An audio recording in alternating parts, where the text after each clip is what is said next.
नमस्कार। इस समय हम मिर्ज़ापुर के बस स्टेशन पे मौजूद हैं और आज यूपी टेट का परीक्षा होने वाला था, जिसे लेकर परीक्षा में ये हुआ कि जो पेपर था वो लीक हो जाने के कारण काफ़ी परीक्षार्थियों को निराश होकर जाना पड़ा। हम बता दें बस स्टेशन पे यहाँ यात्रियों के साथ साथ विद्यार्थी भी मौजूद हैं जो यूपी टेट के परीक्षा को ना दे पाने के कारण घर वापस जा रहे हैं, जिसको लेकर हमारे साथ एक बहन यहाँ मौजूद हैं।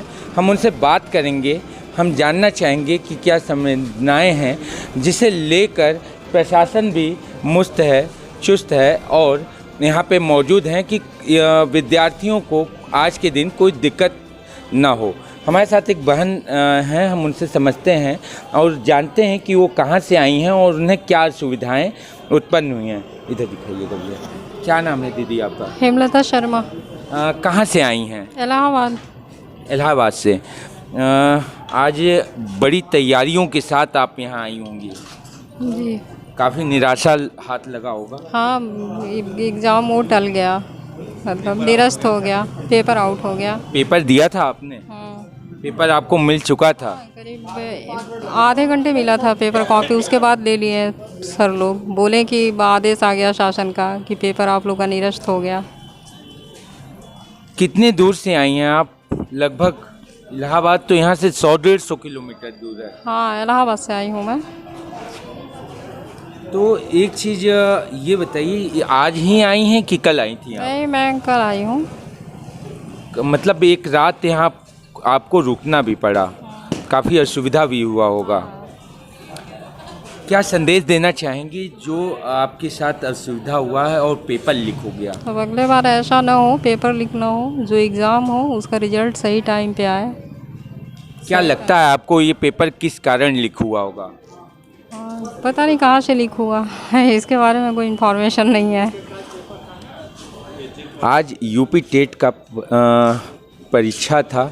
विद्यार्थियों ने काफ़ी तैयारी की थी और उन तैयारियों के बाद उन्हें हासिल आया निराशा, क्योंकि ये जो पेपर था वो मथुरा में लीक हो गया और इस लीक होने के कारण एक आशंका जताया जा सकता है कि ये पेपर जिस कारण लीक हुआ होगा क्योंकि जो परिवार तैयारी करके यहाँ आया था वो निचले स्तर के लोग भी हैं इसमें और अपर स्तर के भी लोग हैं इसमें, पर जो विद्यार्थी तैयारी करके आए थे और जिस कारण ये पेपर लीक हुआ और जो भ्रांतियाँ बाहर फैल रही हैं समाज में और एक आशंका जताया जा रहा है, उसमें एक मुख्य मुद्दा ये है कि बड़े बाप के बेटों की वजह से ये पेपर लीक हुआ है और उस पेपर के लीक होने का खामियाजा दूर दूर से आए विद्यार्थी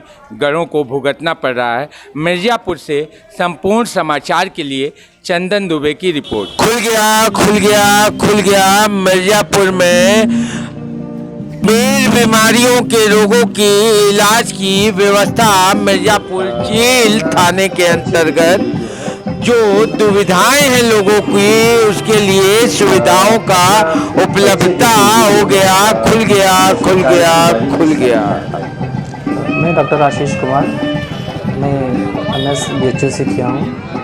ये अस्पताल जो कि हम लोगों ने पुरजाकिर चौराहा चिल ब्लॉक में शुरू किया है, इसका नाम Shakuntala hospital and advance 400 centre है। यहाँ पे हम हर तरह की सुविधा देने का प्रयास किए हैं, चाहे वो मेडिकल हो, सर्जिकल हो या इमरजेंसी, हर तरह की। जैसे मेरी स्पेशलिटी स्पेशली एनोरेक्टल डिजीज़ में है, तो एनोरेक्टल डिजीज़ में जितनी भी सर्जरी है वो जो हमारी सबसे अच्छी टेक्निक है छारसूत, जो मिर्ज़ापुर में अभी अवेलेबल नहीं है, उसको हम लोगों ने सबसे अच्छा हाईलाइट करने की कोशिश की है। आप पे जिस अस्पताल में लिखा हुआ है एडवांस छारसूत सेंटर। छारसूत एक ऐसी टेक्निक है जो एनोरेक्टल में इसमें सबसे बेस्ट टेक्निक चल रही है।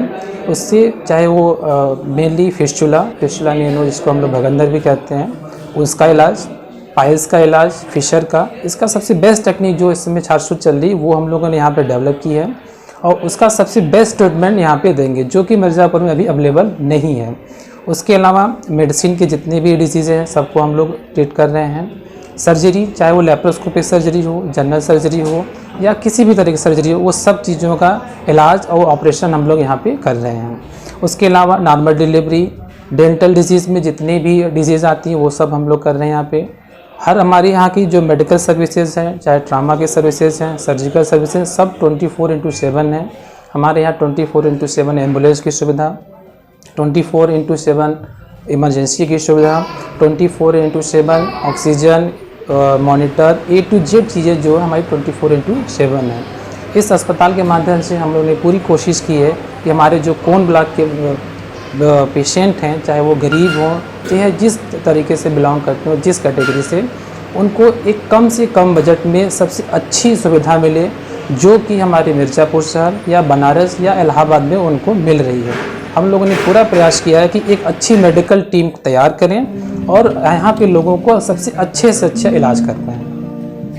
सर, एक सवाल मेरा गंभीर बीमारी होने से आपके हॉस्पिटल से क्या रियायत मिल पाएगा?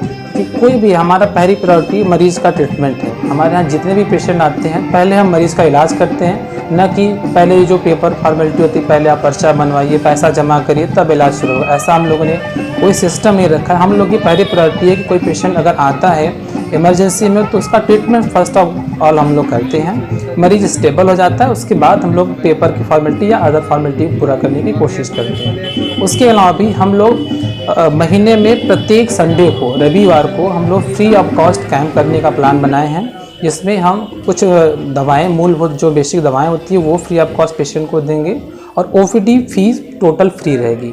संडे के दिन जो भी पेशेंट हमारे गरीब आएँ, चाहे जिस कैटेगरी से बिलोंग करते हों, उनका OPD शुल्क नहीं लिया जाएगा और कुछ बेसिक मेडिसिन उनको फ्री ऑफ कॉस्ट दी जाएगी, चाहे किसी भी रोग के हों। जी हाँ।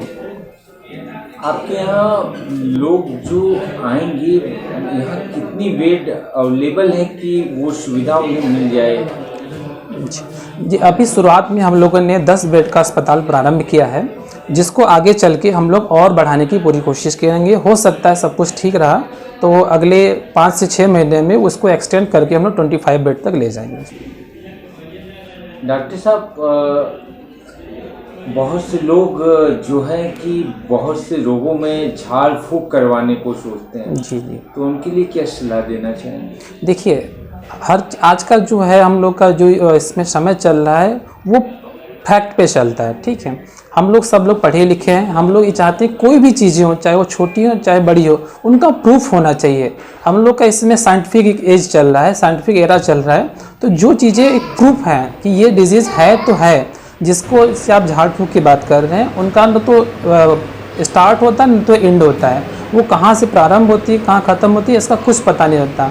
उनके पास कोई प्रूफ नहीं होता। उनका कहना होता है ये बीमारी है। अरे भाई, अगर है तो उसका प्रूफ बताइए, आप उसको डायग्नोस करिए, उसका तब ट्रीटमेंट शुरू करिए। आंख बंद करके किसी चीज़ पे विश्वास नहीं करना चाहिए।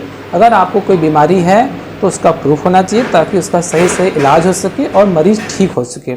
आप अगर झाड़ फूंक या फिर जो ओझा वैद्य जो भी है उनके चक्कर में पड़ेंगे, जो कि केवल उनके मानसिक शिकार हो जाते हैं, वो उन लोगों को अपने झांसे में इस तरह ले लेते हैं कि जो मरीज होता है उनके बहकावे में आ जाता है, उनका पैसा नुकसान होता है, बीमारी ठीक न होकर और बढ़ जाती है। तो हमारा सलाह है कि ऐसे लोगों से बचें, सही जगह जाएं और सही उपचार करें।